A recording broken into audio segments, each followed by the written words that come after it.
Hello all. Thursday night Muktheeswarar கோயிலுக்கு போயிட்டு வந்திருந்தோம்.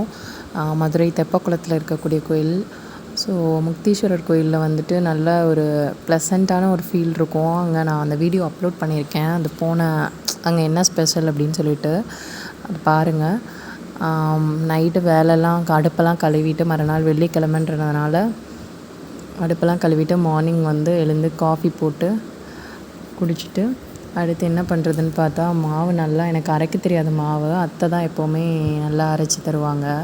இட்லியும் நல்லா பஃபியாக இருக்கும், நல்லா சூப்பராக இருக்கும். மாவும் நல்லா பியூர் ஒயிட்டாக இருக்கும். எப்படி அரைக்கிறாங்கன்னு எத்தனை தடவை கேட்டாலும் எனக்கு சரியாகவே அரைக்க வராது.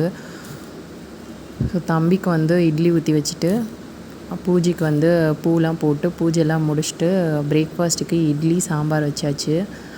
அது பயிர் குழஞ்சிருச்சு. ஹஸ்பண்ட் ஸ்நாக்ஸ் கேட்டிருந்தாங்க. பச்சை பயிரை வேக வச்சுருந்தேன், அது கொஞ்சம் குழஞ்சிருச்சு. அதெல்லாம் எதுவும் குறையெல்லாம் சொல்ல மாட்டாங்க. என்ன வச்சாலும் ஓகே, பண்ணுறதே பெருசு அப்படின்னு சொல்லிட்டு வாங்கிட்டு போயிடுவார். ஸோ பிரேக்ஃபாஸ்ட் முடிஞ்சிச்சு. லஞ்சுக்கு உருளைக்கிழங்கு குருமா வச்சுட்டு சேப்பங்கிழங்கு ஃப்ரை பண்ணிடலாம், ஃபிஷ் ஃப்ரை மாதிரி பண்ணிடலாம் அப்படின்னு சொல்லி பிளானை. உருளைக்கிழங்கும் சேப்பங்கிழங்கும் ஒன்றாவே குக்கரில் வேக வச்சுருந்தேன். ஸோ அதுக்கு மசாலா மஞ்சள் தூள், சக்தி மசாலா இல்லைன்னா ஆச்சி மசாலா, சில்லி பவுடர் இருக்கும் இல்லையா, அது மல்லித்தூள் கொஞ்சம் அதிகமாக சேர்க்கணும். வரமிளகாய் தூள், மல்லித்தூள் 1 டேபிள் ஸ்பூன்னா வரமிளகாய் தூள் 2. நான் வீட்டில் அரைச்ச வரமிளகாய் தூளும் சேர்த்துக்கிட்டேன். பெப்பர் பவுடர் சேர்த்துட்டு உப்பு சேர்த்துட்டு லைட்டாக லைம் வேணும்னா புழிஞ்சு விட்டுட்டு அந்த சேப்பங்கிழங்கு தண்ணி தெளிக்காமல் பரட்டி வச்சுட்டு ஒரு 10 மினிட்ஸ் ஊறட்டும். இப்போ குருமாவுக்கு பட்டை வகை, சோம்பு, கடுகு, வெங்காயம், கருவேப்பிலை, கொத்தமல்லி இதெல்லாம் போட்டு நல்லா தாளிச்சிட்டு தக்காளி விலை கூடன்றனால ஒரு குட்டி சைஸ் தக்காளி மட்டும் எடுத்து கட் பண்ணுறேன். தக்காளி பார்த்து கட் பண்ண வேண்டியதாக இருக்குது. ஏதோ தங்கம் பொக்கிசம் மாதிரி எதுவும் அழுகியிருக்கான்னு அப்பப்போ எடுத்து பார்க்க வேண்டியதாக இருக்குது. ஸோ தக்காளிலாம் ஆட் பண்ணிவிட்டு லைட்டாக உப்பு சேர்த்துட்டோன்னா டக்குன்னு வெந்துடும் இல்லையா. உப்பு சேர்த்துட்டு அதுக்கு மசாலா அரைக்கணும். தேங்காய் துருவல், 3 பல் பூண்டு, 4 பச்சை மிளகா, அதை நல்லா ரோஸ்ட் பண்ணிவிட்டு பொரிகடலை கொஞ்சம் அதிகமாக நமக்கு க்ரீமியாக வேணும் குருமாவோட டெக்ஸ்சர் அப்படின்னா பொட்டுக்கடலை அதிகமாக சேர்த்துக்கலாம்.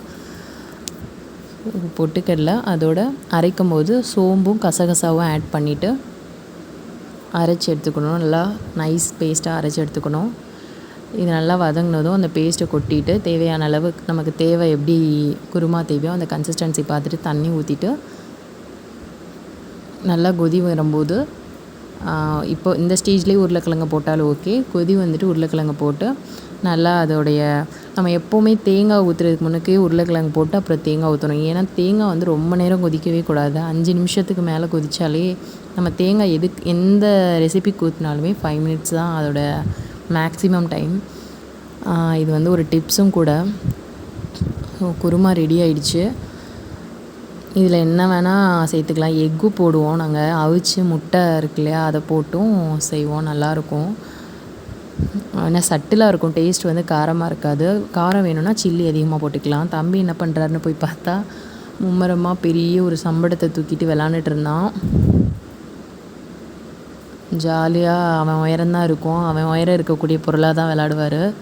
சரி சேப்பங்கிழங்கு ஃப்ரை பண்ணிடலான்னு தோசை பேன்லேயும் பண்ணலாம், இல்லைன்னா நமக்கு கொஞ்சம் அகலமாக இருக்கக்கூடிய நான்ஸ்டிக் பேன் அதில் வேணால் பண்ணலாம். ஆயில் போர் பண்ணிட்டு ஃபுல்லாக அந்த மாதிரி ப்ளேஸ் பண்ணிட்டோம்னாலே போதும்.